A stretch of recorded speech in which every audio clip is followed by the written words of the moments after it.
दोस्तों नमस्कार। मैं आपका दोस्त मनोज कुमार मिश्रा, एक फिलोसोफर और एस्ट्रोलॉजर में आप सभी लोगों का अपने YouTube चैनल एस्ट्रो और वर्ल्ड में हार्दिक स्वागत करता हूं। और आप सभी लोगों से रिक्वेस्ट करता हूं कि अगर आप लोग अभी मेरे चैनल पर नए हैं तो चैनल को जरूर सब्सक्राइब करें। जैसे कि आप सभी लोग जानते हैं 27 के 27 नक्षत्रों की वीडियो का सेकंड पार्ट मैंने आप लोगों के समक्ष प्रस्तुत किया है। तो अगर आप लोग अपने जन्म के नक्षत्र की पॉजिटिव ऊर्जा से जुड़ना चाहते हैं तो चैनल को जरूर ज्वाइन कीजिए। तो आज हम लोग चर्चा करेंगे वृश्चिक लग्न वालों का ये जो जुलाई 2024 का महीना है गोचर के हिसाब से किस प्रकार की ऊर्जा लेकर आ रहा है। तो देखिए, सबसे पहले आप अपनी जन्मपत्री को देखिए। अगर पहले भाव में इस वाले स्थान पर 8 का अंक लिखा हुआ है तो ये जन्मपत्री किसकी कहलाएगी? वृश्चिक लग्न वालों की कहलाएगी। और अगर आप लोगों ने मेरी वो वीडियो की जानिए वृश्चिक लग्न वाले लोग कैसे होते हैं अभी तक नहीं देखी है तो आई बटन पर क्लिक कर कर आप वो वीडियो अवश्य देखिए। तो सबसे पहले बात करते हैं हम लोग गोचर की। तो देखिए, इस महीने में मतलब जुलाई के महीने में जो सबसे पहला परिवर्तन हो रहा है वो शुक्र का हो रहा है। शुक्र 8 तारीख को मिथुन राशि से निकलकर कर्क राशि में पहुंच जाएंगे। उधर अगर हम मंगल की बात करते हैं तो मंगल 13 जुलाई को वृषभ राशि में आ जाएंगे। और अगर हम सूर्य की बात करते हैं तो सूर्य 16 तारीख को मिथुन राशि से निकलकर कहा जाएंगे? कर्क राशि में आ जाएंगे। बुध की चर्चा करते हैं तो बुध 20 जुलाई को सिंह राशि में चले जाएंगे। और बात कर लेते हैं शनि की, तो शनि पूरे महीने आपके अपने इसी स्थान यानी कुंभ राशि में गोचर करेंगे। राहु मीन राशि में गोचर करते रहेंगे और केतु कन्या राशि में गोचर करते रहेंगे। बात कर लेते हैं गुरुदेव बृहस्पति की, जो पूरा महीना आपके वृषभ राशि में और 7th हाउस में आपके गोचर करेंगे। तो अब हम लोग बात करेंगे डेट वाइज प्रेडिक्शन की। देखिए 1, 2, 28 और 29 ये एनिमी टाइम मतलब शत्रु पक्ष हावी होने की पूरी कोशिश करेगा। 3, 4, 17 से 19, 30, 31 ये गुड टाइम है। 5 और 6, 20 और 21 ये लव एंड रोमांस के लिए टाइम है और थोड़ा हेल्थ इशू भी इसमें देखे जा रहे हैं। बात करते हैं 7, 9 की, 12 से 14 ट्रबल्ड माइंड, बड़े डिसीजंस आपको इस समय टालने हैं इन वाली डेट्स में।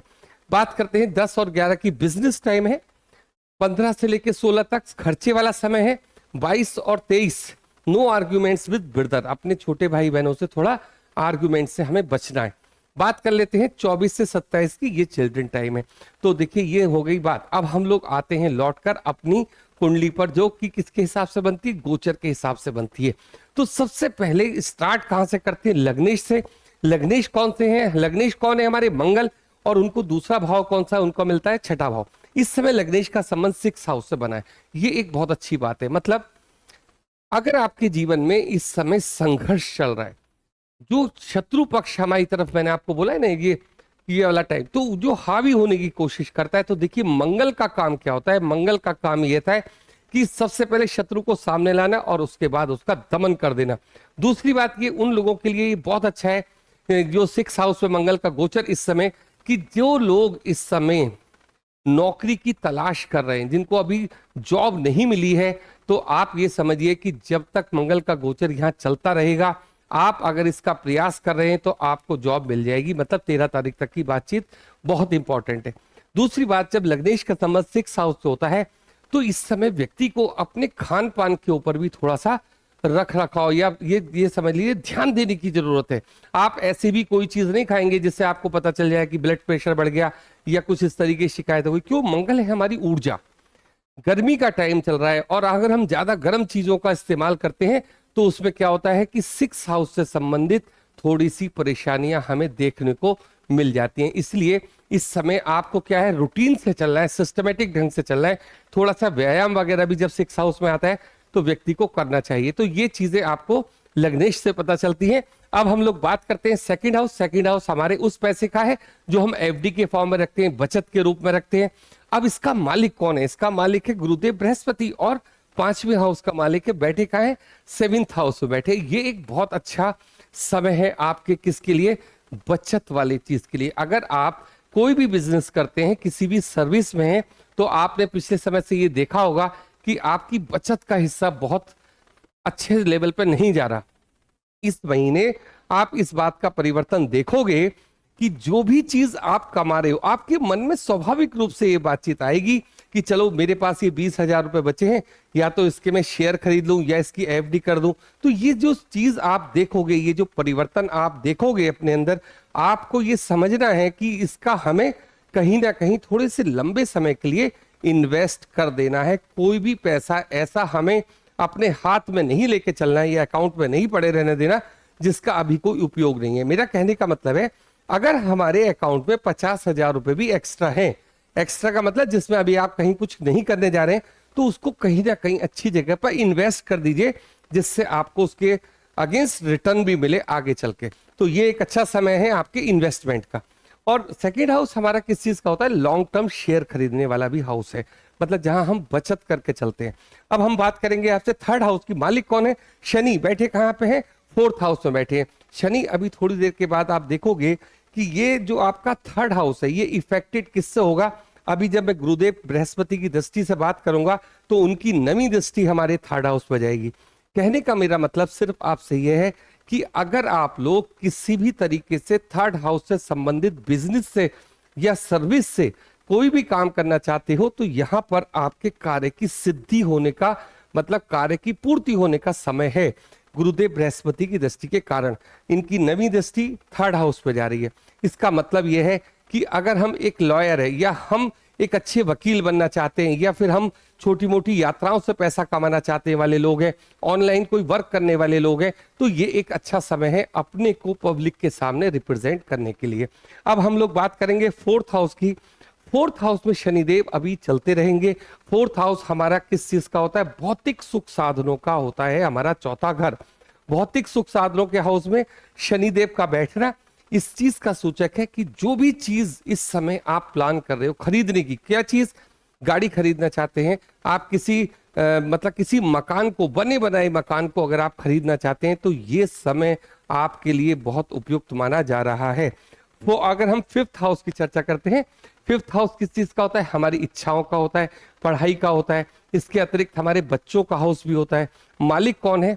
लव एंड रोमांस का भी होता है। मालिक कौन है? गुरुदेव बृहस्पति। बैठे कहाँ है? सेकंड हाउस में।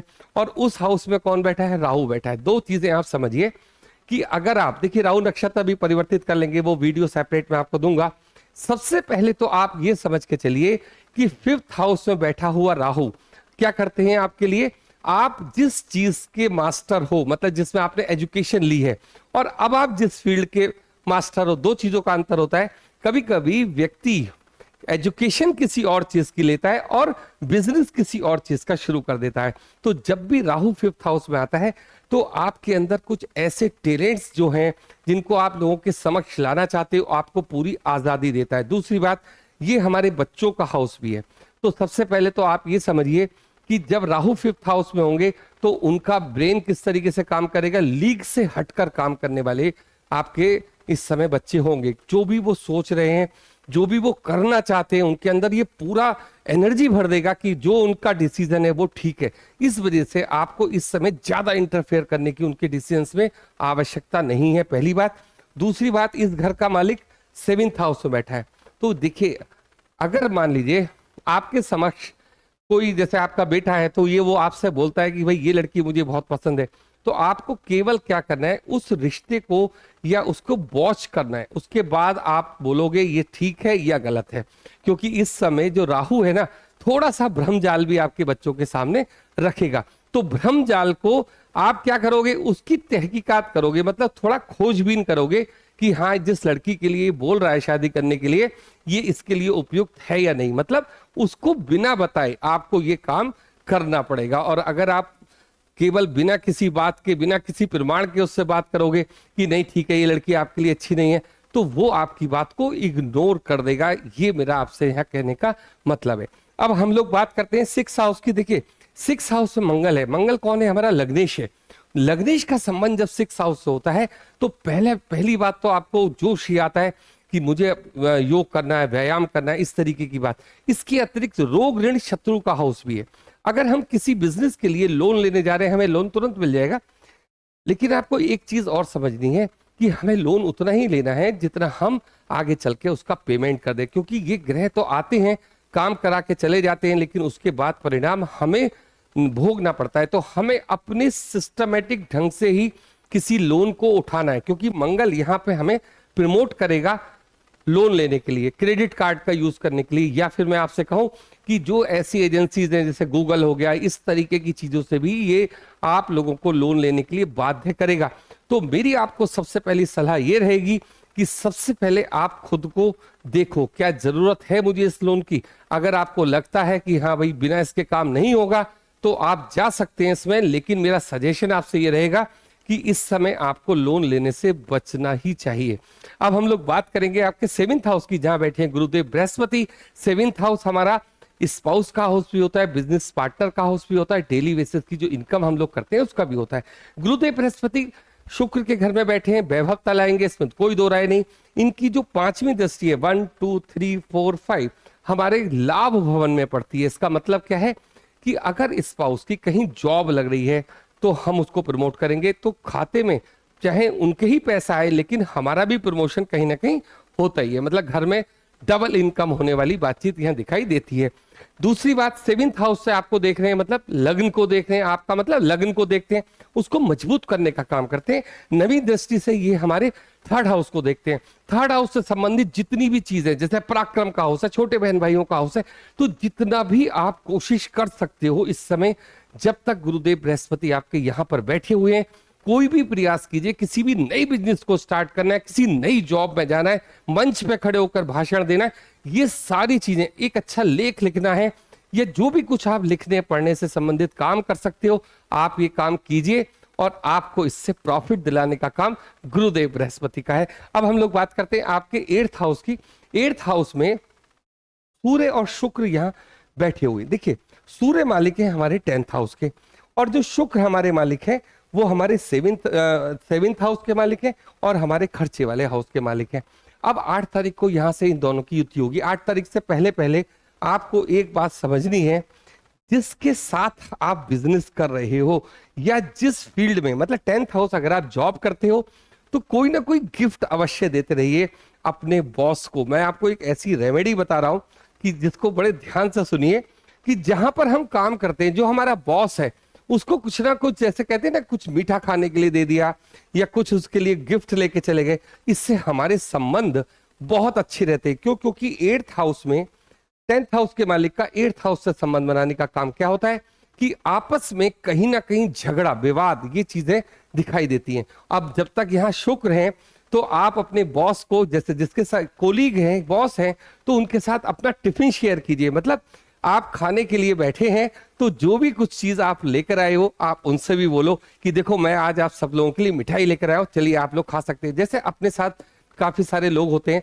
तो इससे क्या होता है, आपको सपोर्ट मिलेगा, सारे लोगों को आपको सपोर्ट मिलना शुरू हो जाएगा। इससे आपका 10th हाउस मजबूत की स्थिति में आता है। बात कर लेते हैं 9th हाउस की। 9th हाउस में बैठे हैं इस समय बुध, और देखिए बुध का 4थे घर में बैठना मतलब हमारे भाग्य को मजबूत करने का काम करेंगे। एक तो 8th हाउस है, रिसर्च वगैरह अगर आप करते हो बहुत अच्छा पैसा आपको कमा के दे देगा, और एक ही हमारे लाभ भवन के भी हाउस के मालिक हैं। तो इस दृष्टिकोण से अगर मैं देखता हूं तो भाग्य आप लोगों का बहुत अच्छा साथ इस समय दे रहा है। 10th हाउस की चर्चा करते हैं। 10th हाउस की अगर हम लोग चर्चा करेंगे तो 20 तारीख के बाद यहाँ पर बुध आएंगे, जो आपके भाग्य को खोलने का काम करेंगे। मेरा कहने का मतलब है, जब 8th हाउस का और 11th हाउस का मालिक 10th हाउस में आता है, तो जहां हम लोग बिजनेस करते हैं, जॉब करते हैं, उसको प्रमोट करने का काम करता है। 11th हाउस की चर्चा करते हैं। बैठे हैं केतु। केतु का काम क्या है कि समय समय पर आपको एक अच्छा फंड रिलीज कराने का काम यहाँ पर केतु करते हैं। मतलब लाभ भवन का काम है, पैसा आपको आ जाएगा। आप किसी से, मान लीजिए किसी पार्टी को आपने कुछ उधार दे रखा है और आपको ऐसा लग रहा है कि वहां से पैसा पता नहीं आएगा नहीं आएगा, लेकिन अचानक आपके अकाउंट में उसका पूरा पैसा आ जाएगा। ये चीज मैं आपसे कहता हूं, ये केतु जब 11th हाउस में आते हैं तो व्यक्ति को समय समय पर पैसा रिलीज कराते रहते हैं। अब हम लोग बात करते हैं आपके 12th हाउस की। 12th हाउस का मालिक कौन है? शुक्र। बैठे कहां पर है इस समय? 8th हाउस में। 8 तारीख के बाद आ जाएंगे आपके भाग्य वाले हाउस में। तो ये एक आपके लिए अच्छी स्थिति बनी हुई है। वैभवता का मालिक जब भाग्य भवन में आएगा तो अच्छा करेगा। वैभवता का मालिक जब अभी 8th हाउस में चल रहा है, तो हमें क्या करना है, शुक्र को थोड़ा गिफ्ट, मतलब कुछ मिठाई है, कुछ इस तरीके की चीजों को हम अगर अपने कोलिग्स के साथ बैठ के कुछ काम करते हैं तो शुक्र यहाँ आपका मजबूत होगा। ये चीज आपको मैंने बताई। अब जिन लोगों की अभी मैरिज नहीं हुई है, देखिए पूरा जुलाई का महीना है, वीडियो आपको जून में मिल रही है। गुरुदेव बृहस्पति आपके 7th हाउस में बनी है। अगर आपको शादी करना है, मतलब मैरिज करना है, तो आप ईमानदारी की बात समझिए, प्रयास करने शुरू कर दीजिए। और ये आपका शादी के लिए बेस्ट टाइम चल रहा है, बेस्ट महीना चल रहा है। तो जितना प्रयास आप कर सकते हो आप कीजिए। जिन लोगों की जॉब नहीं लगी है, मैंने आपको बताया कि 13 तारीख तक उनके जॉब लगने की संभावना जरूरत से ज्यादा है। और जब 13 तारीख के बाद मंगल 7th हाउस में आते हैं तो थोड़ा से प्रयास के बाद आपको जॉब मिलती है। तो ये चीज मैंने आप सब लोगों को बताई। आज के लिए इतना ही। थैंक यू, धन्यवाद।